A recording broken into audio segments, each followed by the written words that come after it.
Untuk YouTuber pemula, perlu tidak sih menemukan sebuah kata kunci agar YouTube kita mudah ditemukan oleh orang baru atau orang yang membutuhkan sebuah video yang telah kita buat? Simak penjelasan berikut ini.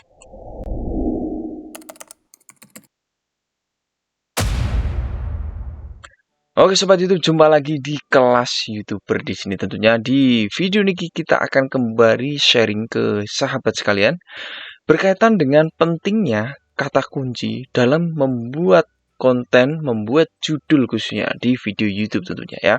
Nah, teman-teman yang belum mengetahui kata kunci itu apa, nah teman-teman tentu pernah mendengar ya orang membilang atau mengatakan SEO, Search Engine Optimization, itu bahasa Inggrisnya.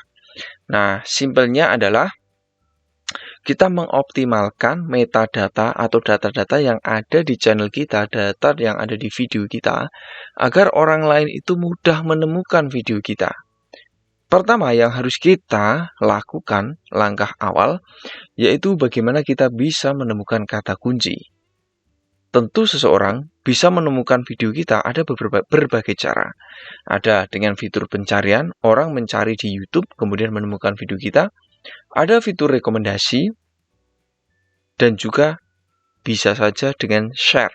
Jadi teman-teman setelah membuat video, kemudian di-share sana-sini ya, sehingga video teman-teman bisa dilihat oleh orang lain atau dikonsumsi oleh orang lain. Adapun dari berbagai sumber views itu tentu memiliki kelebihan dan kurangan.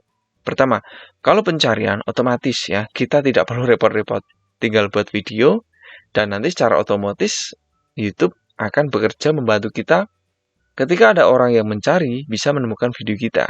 Lalu kalau rekomendasi itu lebih enak lagi. Untuk fitur rekomendasi, tentu YouTube akan mempromosikan ke sana sini berdasarkan kinerja dari konten kita atau nilai dari video kita. Ya, istilahnya setiap video yang kita buat itu YouTube selalu memiliki data, ya, memiliki data nilainya. Nilainya itu bisa saja rasio klik tayang, RKT-nya ya. Jadi seberapa sering orang ketika melihat thumbnail video kita dan mengklik. Itu bisa saja karena dipengaruhi juga dalam pencarian tadi ya. Tapi dalam hal ini kita fokus ke kata kunci ya, biar teman-teman tidak bingung ya. Kita fokus bahas kata kunci, nanti kapan-kapan kita bahas. Jadi teman-teman pastikan ya, kalau teman-teman ingin serius belajar di YouTube, jangan lupa untuk like video ini, subscribe, dan bunyikan notifikasinya. Jadi kalau ada video baru teman-teman selalu dapat update. Tentu ini dari pengalaman saya yang sudah saya buat selama ini ya. Oke. Nah, untuk video ini teman-teman sekalian, kata kunci, nah teman-teman simpelnya begini. Nah, buka saja di portal YouTube teman-teman.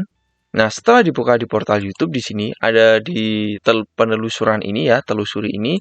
Silahkan teman-teman masukkan apa yang ingin teman-teman buat videonya. Ya, misalkan kita berikan contoh konten tutorial ya, tutorial memasak lah ya. Nah, misalkan mau memasak nasi ya. Nah, ini teman-teman. Kalau kita ketik cara saja, di sini sudah muncul berbagai opsi. Nah, ini yang disebut dengan kata kunci, teman-teman, ya. Nah, tentu kata kunci ini sangat tergantung pada nilai dari kata kunci itu, ya. Nah, semakin panjang kata kuncinya, teman-teman, ya semakin panjang, maka semakin besar peluang untuk diklik. Ya, karena semakin pendek itu berarti semakin banyak orang yang menggunakan kata-kata itu, ya. Jadi pentingnya itu. Lalu kita ketikkan saja cara masak. Nah, cara masak ini.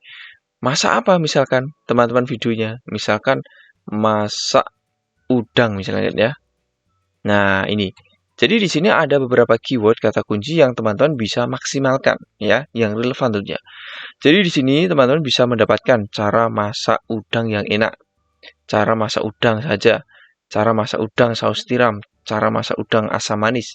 Ini bisa menjadi sebuah keyword atau kata kunci yang bisa teman-teman maksimalkan ya dalam membuat konten video itu. Ya. Dan tentu kata kunci ini ya, teman-teman wajib yang namanya untuk dimasukkan pada judulnya ya. Jadi pastikan kata ini misalkan cara masak udang yang enak ya.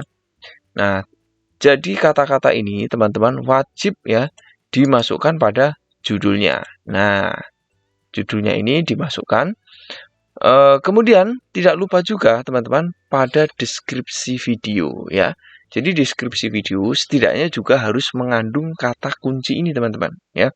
Setidaknya harus mengandung kata kunci ini sehingga nanti algoritma atau mesin dari YouTube ketika ada orang yang mencari kata kunci ini akan menyodorkan video yang sesuai pada kata kunci ini. Kita lihat contoh di sini ya.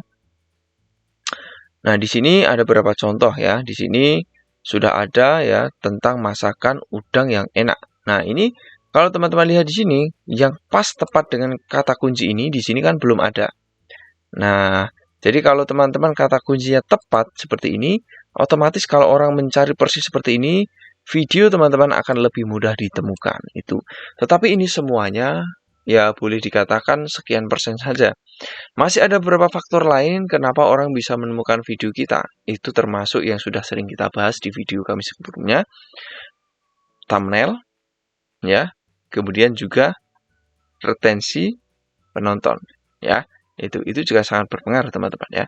Jadi setidaknya teman-teman sekarang setelah menyimak video ini bisa tahu ya pentingnya kata kunci. Jadi teman-teman ketika mau membuat video, pastikan riset dulu atau telusuri dulu untuk menemukan sebuah kata kunci yang cocok, yang pas dengan video yang teman-teman telah buat atau akan buat. Nah, justru ini juga sekaligus bisa menjadi ide teman-teman ya. Misalkan teman-teman kontennya tentang cara masak ya, tinggal ketik saja ya. Cara masak ya, ibaratnya teman-teman hari itu bingung, wah ini mau membuat konten masak apa ya. Nah, klik aja cara masak. Nah, di sini akan muncul ya cara masak bunga, udang, cumi, ayam, ya sayur asem. Jadi ini bisa menjadi ide konten ya. Jadi teman-teman tidak perlu berpikir keras ya, tinggal maksimalkan fitur pencarian YouTube ini ya. Jadi sementara itu dulu sahabat sekalian ya, dan jangan lupa ikuti update terus karena saya di sini akan berbagi pengalaman berdasarkan yang sudah saya lakukan. Sampai jumpa teman-teman pada video-video berikutnya.